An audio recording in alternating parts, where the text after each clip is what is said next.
हाँ हाँ, मैंने 4 लफ्ज बोलने ना।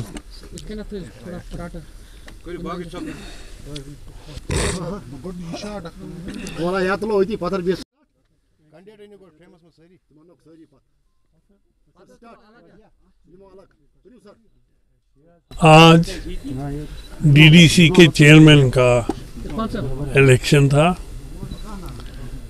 और हम जो जमाते हैं नेशनल कॉन्फ्रेंस, कांग्रेस और हमारे साथ इरफान साहब हैं और पीडीपी है, इरफान साहब इंडिपेंडेंट है, हमारा साथ दे रहे हैं। तो हमने जानबूझ के ऑब्स्टेन किया क्योंकि अफवाहें और एप्रीहेंशन थी कि हॉर्स ट्रेडिंग हो रही है, तो हम भी अपनी स्ट्रेंथ देखना चाहते थे, तो इसलिए हमने ऑब्स्टेन किया। और आप सब देख रहे हैं कि हम साथ यही हैं, कोई बाहर नहीं है। तो इतनी सी बात थी और ज़्यादा ये नहीं है, मगर जो हो रही है सारी रियासत में हो रही है और इतनी ज़बरदस्त तरीके से हो रही है। शुपैया में हुई, दूसरी जगहों पे हुई, जम्मू में हुई। ये जो हो रहा है ये ठीक नहीं है। एक तो हमारी ये थी गुजारिश इलेक्शन कमीशन से कि सारी वोटिंग जो होती है, चाहे लेजिस्लेचर काउंसिल की हो, किसी की हो, वो ओपन बैलेट होता है, सीक्रेट बैलेट नहीं होता। और पार्टीज शो करती हैं वोट, वैसी चीज़ हो।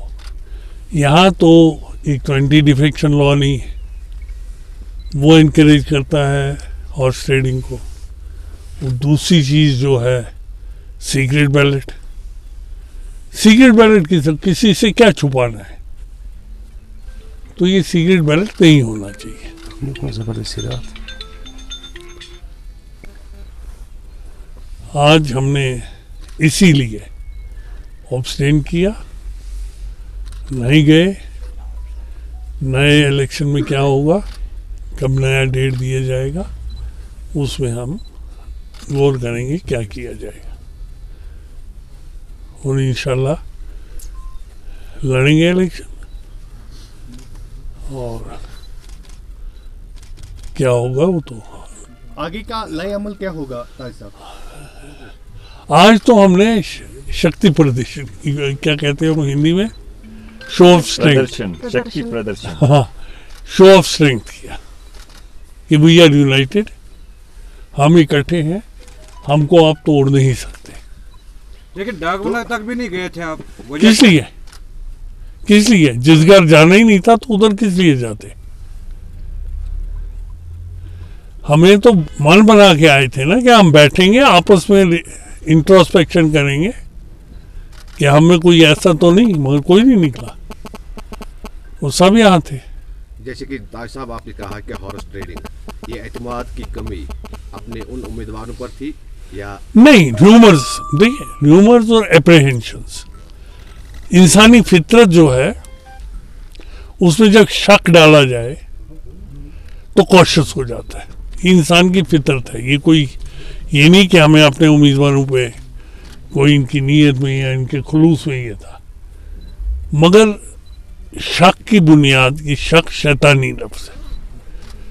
ये शैतान जैसे वो सवार हो जाता है उस वक्त यू टेक द प्रिकॉशंस। ये नहीं है हमें किसी को शक है। का दिन क्यों और किस दिन का? इलेक्शन का दिन मुकर्रर था। अरे वही तो बात थी कि इलेक्शन के दिन ही होना था ना, क्योंकि सब इकट्ठे थे, उनके अपने जो थे वो वहां गए, हम यहाँ आ गए। लेकिन उन्होंने तो वहां पर हाजिरी दी, वहां पर पहुंचे। हाजिरी देने से क्या मतलब है? हम कोई गुलाम है किसी के कि हमने उधर हाजिरी भरनी है और फिर हमको तनख्वाह मिलेगी?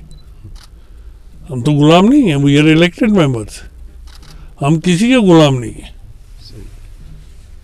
तो अब आगे जाकर क्या नए नोटिफिकेशन के तहत हाँ नया नोटिफिकेशन निकलेगा, तीनों पार्टियां बैठेंगी, इंडिपेंडेंट जो हमारे साथ हैं उनसे बातचीत होगी, अगर लाएअमल तैयार किया जाएगा। यार वो पिछले इतने सालों से रुका पड़ा है, अब हमारे 10 दिन से कौन सा फर्क पड़ जाएगा? कम था इतने सालों से नहीं पड़ा तो अब 10 दिन हमारे जो है वो नजर आई, डेवलपमेंट रुक गया।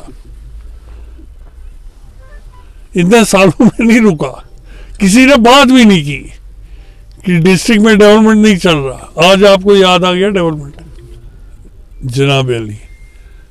और इसमें आपने सुना होगा शुपैया में क्या हुआ, दूसरी जगहों पे क्या हुआ। तो इन चीज़ों के हम खिलाफ हैं। हम तो चाहते हैं कि ये क्यों शिक लगाई गई कि सीक्रेट बैलेट होगा। जो राज दहंदगान है उन्होंने जिस पार्टी को वोट दिया था और जो चुना था वो जवाबदेह है उनके पास कि मैं आपके एतमाद को ठेस नहीं पहुंचाऊंगा, क्योंकि उन्होंने एक पार्टी को वोट दिया। और वो अगर चुप करके किसी और को वोट दे देता है तो बदनीति है ना, और धोखा है ना। तो इसलिए इसमें सीक्रेट बैलेट क्यों, एंटी डिफेक्शन लॉ क्यों नहीं? ये क्या इसको जानबूझ के बनाया गया है कि एक दूसरे का गला काटो, एक दूसरे में बदएतमादी पैदा करो, डिवाइड एंड रूल, इसलिए बनाया गया। शामिल हो जाएं? हम क्यों शामिल हो जाएंगे? क्योंकि आपके पास भी वो एतमाद बराबर अब नहीं है। फिर अल्लाह ताला पे छोड़ेंगे, ड्रॉ होगा, उसमें जो आएगा वो निकल जाएगा। हमें क्या फर्क पड़ता है, जैसे बड़गाम में हो।